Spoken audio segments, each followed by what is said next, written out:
What's the connection between Jackie and Jell-O? Stay tuned if you want to find out.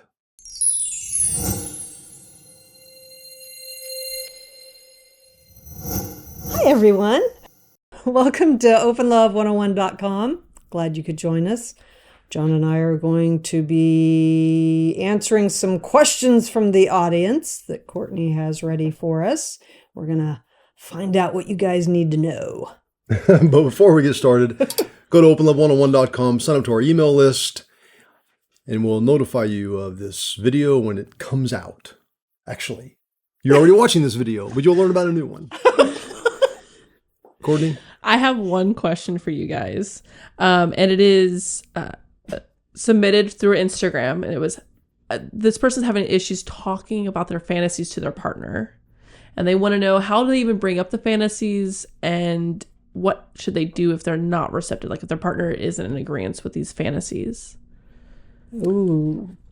Yeah, I'd like to start with the second part. Okay.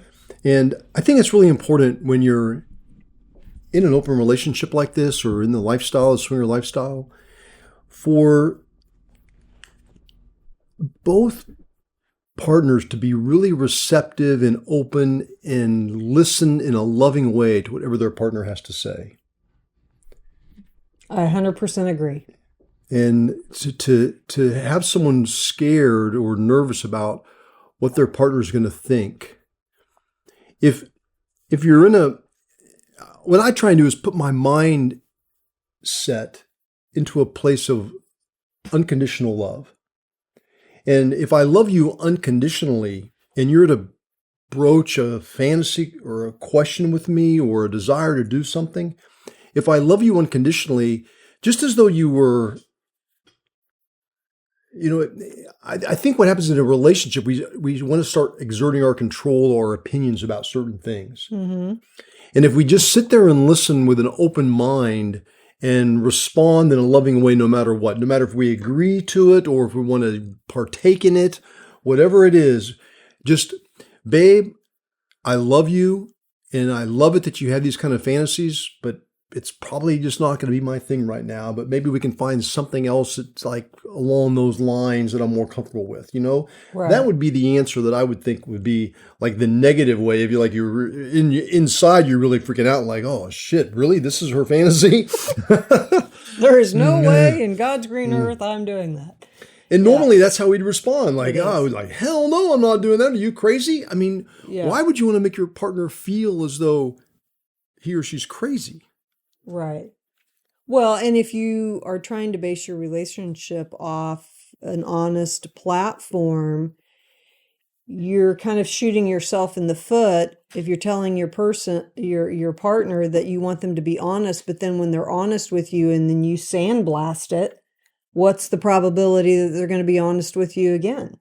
That's right. And so it's why it is important to really listen. If you have negative feelings about it, maybe say, let me think about it and process it, right. And then have that discussion again later. Right. But when you immediately make your partner feel bad about something that they're trying to share with you, it really is going to cause them to hesitate sharing again in the future. And that's not the kind of relationship I'm looking for. I want you to be able to share anything you want with me. Right. And even if I don't necessarily agree with it or something that I want to do, I still want to hear from you. Right. And I'm not going to get that from you if I'm going to try and put you down or make you feel uncomfortable or crazy or whatever I try and label you as. Well, and here's the other thing. When we're talking about a fantasy, we're kind of getting an inside look into our partner, right? And sometimes when they relay their fantasy, we may be thinking very surface level about what it is that they're saying. But if we're receptive to it, and this is what we're not, you can be receptive and still not agree with something. Yes. You can still say no, but you can still be receptive to what it is that they're wanting to share with you.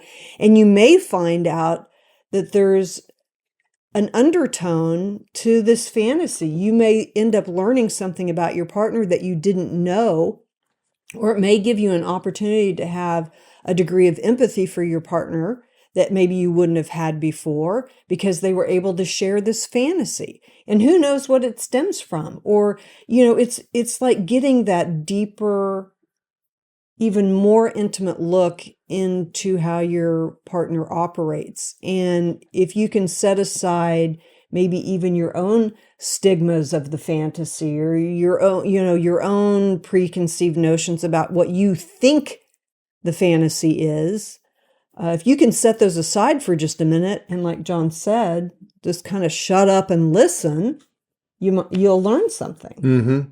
Mm-hmm. And you may end up finding out that whatever that fantasy is, it might end up being kind of fun. It may be a fantasy that you've had already and were afraid to share about it, or it may be Right. something you'd never thought about, and you're like, well, that's a good idea. Let's give it a try. So Yeah. you don't know what the result is going to be. Yeah. A way to get into it, though, if you're having a fear about the fantasy that you want to share, maybe find some porn or videos or a book that might deal with that particular fantasy and sharing that with your partner. Watch the video, watch the porn, share an excerpt from the book that you're reading that brings up the fantasy, and see how they react to it in that situation. Right. And then you'll have a better idea if you both are on the same page with your fantasies or not. If they respond like, ooh, that's kind of gross, or I could never imagine doing something like that, then maybe that's not going to be their cup of tea. It doesn't mean, like, I would still share with you, well, maybe you don't like it, but it still kind of turns me on. Right. I would still want you to know that. Right. Right. And, again, it may just be, it's not even that it's gross or, your partner's thinking something negative about it. It may just be that the partner doesn't like that. Mm-hmm. Like, for instance, I don't like to be tied up, and my sense of control gets lost when I'm tied up. But I wouldn't care if John found somebody that did like that. And so it does give him an opportunity to play out that fantasy if that's something he does want to play out. And so it enables me to not have to participate in that. And then it enables John to be able to fulfill that fantasy, and vice versa. That's a great point. I hadn't really thought about that, but that would be a reason to go ahead and share it. If we're watching a movie about bondage and you're like, oh, I would never do bondage, and I'm sitting there thinking, God, that's so freaking hot. Totally I really what I want wanna to try do. that. Yeah. But if I held back because of your commentary, I may not get the opportunity to experience it. But if I were to say, well, I still kind of would like to do that, then you would say, well, find someone that wants to. I'm all about that. Yeah. Be like, whoo, look at that. So you never know where it can lead. That's Right. the importance of communicating and really being honest and sharing what you're feeling. Right. What else? Was that both parts of the question? Yeah, I think so. I mean, they had asked about how to talk to your partner about the fantasy. The other way is to just be direct and blunt about it and say, hey, I have this fantasy. What do you think? And get their feedback. And depending on where your relationship model is, like Jackie just suggested, well, if you're not interested, would you mind if I found someone else that is, so I can play this fantasy out regardless of how you feel about it, and get your partner's feedback on that too. So definitely, I think with communicating, anything can happen. Yeah. Just get up the courage and put it out there and see what happens. Yeah. I mean, the point is just to be loving towards one another and work towards a solution. That's why you're a couple. It's not about being adversaries or being pitted against each other, or somebody trying to be right and somebody trying to be wrong. It's about, okay, so now we have the situation. What tools do we have in our tool belt to solve this? Yeah. So that we're both happy. Yeah. So. Like Jello wrestling. That's one of your fantasies, right? And it's something I'm not really, it's messy, and I'm kind of a neat freak, and That is so funny. We should try that.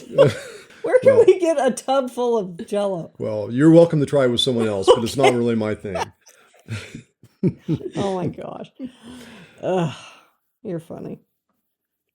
Go to openlove101.com, sign up for our email list, and we'll send you updates on our videos, blogs, and our travel adventures, so on and so forth. And if Jackie decides to do jello wrestling, you will let you know about that. Thanks for joining us today. We really love talking to you guys. See ya. See ya. Hey, baby, did you like those videos? No? If you did, subscribe below and you'll see plenty more. Yeah.